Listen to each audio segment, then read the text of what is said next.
In India, how is the whole protection of animal rights and conservation going? Not well. We have very few laws. We have a completely inept ministry that looks after them with nobody there.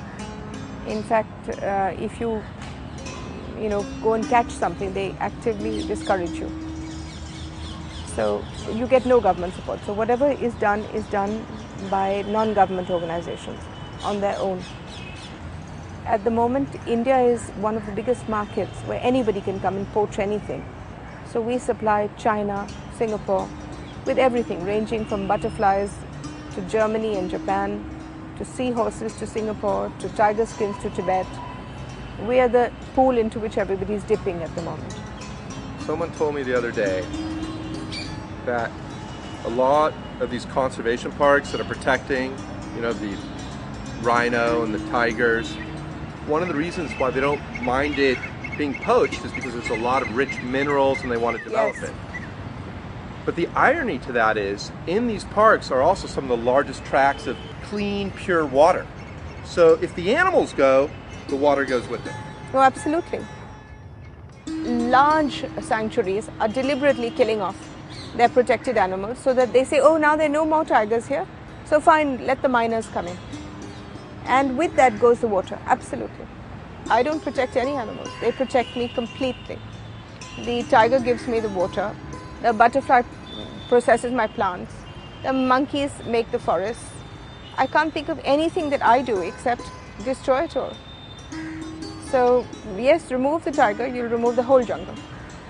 The human mind is so weird that if something is rare, you want to finish it fastest. Oh, there are only 2 pieces of ice cream left. Let's have it quickly. So the same thing, the rarer the tiger grows, the more people want it. Now we have only enough antelope, Chiru antelope left for 800 shawls, because you have to kill 8 antelope to make 1 Shatu shawl. And now we have a lot of embassies buying them illegally. Ross Perot's wife came and bought them. Everybody comes and now dips into this 800 pool.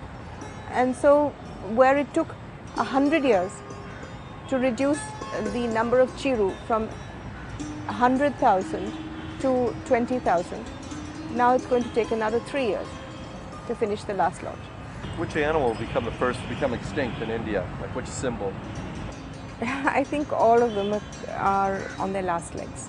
The peacock, because all foreigners want peacock feathers, so they buy them in the billion when they come here as tourists. And peacocks are killed for those feathers.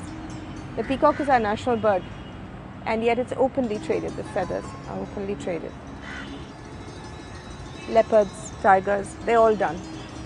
So which one will be extinct first? God knows. But it's a race to the finish. Is there an awareness, at least among the youth in India, about this issue? Are they becoming more active? We think that the new generation will be better than us, but they're not. They're just repeats of us. And as the world grows with more and more people, in fact, I would say that the quality of life keeps going down, and the quality of mind also is diverted to different things. And I don't think preservation of environment is one of them, no. What are you yourself doing to try to put a halt to this and create awareness? I have an organization called People for Animals. We work in different ways. One is we catch poachers, we catch illegal butchers' shops, which are really huge big mafia, because they kill all the cows and the calves, which are again illegal, protected by the Constitution. We try and spread awareness. We work with the police. We do a lot of police training because they are not trained to know the law at all. Can you tell me about your rescue center here in Delhi?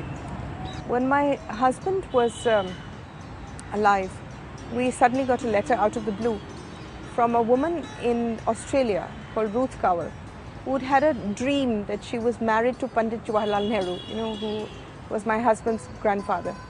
And she felt that she should leave all her property to somebody in the family. And it turned out she'd left us a house and some land.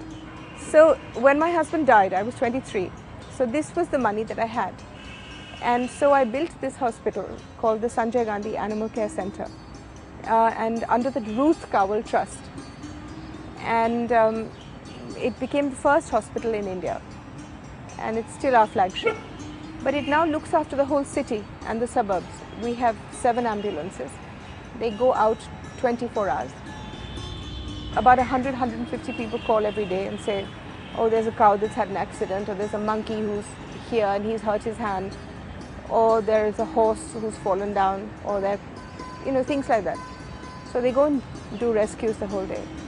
Plus we have, of course, people who bring in animals. So we have 800 animals at any given time, 800 to 1,000. We have 22 hospitals now. 22 is not good enough. We have 600 districts in this country. And I feel sad that in 20 years I could only achieve 22. I wish I'd had 600. But this is done with money we raise ourselves. And in India, getting money for animals is not so easy. I've been a member of parliament 5 times. Wherever I go, no matter what the house is, the garden has to be a jungle. So we just turned it into a jungle. This is the tree. It's a very beautiful tree. Come, we'll go around this side. Just feel it. It's so beautiful. You can actually... What does this tree symbolize again? It's religion. It's the base of all our religion. Ficus religiosa. But in Hindi, its name is People. The tree is always a goddess. Yeah, but this is the sacred one. What's the best way to describe India as a whole? It's a country which has its roots in magic. Unfortunately, it's in the process of trying to lose the magic to become as pedestrian as the rest. It's very deeply rooted in magic. Things are and they aren't. And yet we're giving it all up for our second cars and our holiday homes and our cruises in the Mediterranean or going, We have the largest number of people who do actual magic, produce things, predict the future. There's what is known as a deep magic in the land. And once that deep magic goes, it goes. America had it, lost it all. England had it, certainly the whole of Asia had it. And when it goes, it doesn't come back. One day we woke up in the morning and there were no more vultures in India. And the vulture was as important to us as the tiger. And now there are no vultures left. There are 18 hanging about in some sanctuary who are doing their best to die. And there used to be 1 billion of them. And we just woke up in the morning and there weren't any left. The tiger is very resilient. He's taking his time to die. They just make up their minds. They just don't want to be part. All of them are magic in any case. Let's see how long it takes to go. There's a very special connection that I think we all share between nature, animals, and ourselves. And often we overlook animals, and it breaks my heart. Have you always been an animal lover?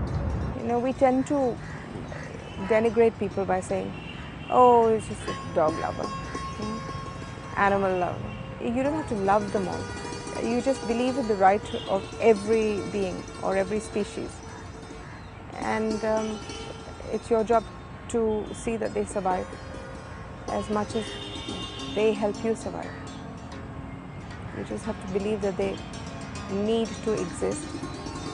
And since you have the ability to look after them, then you do.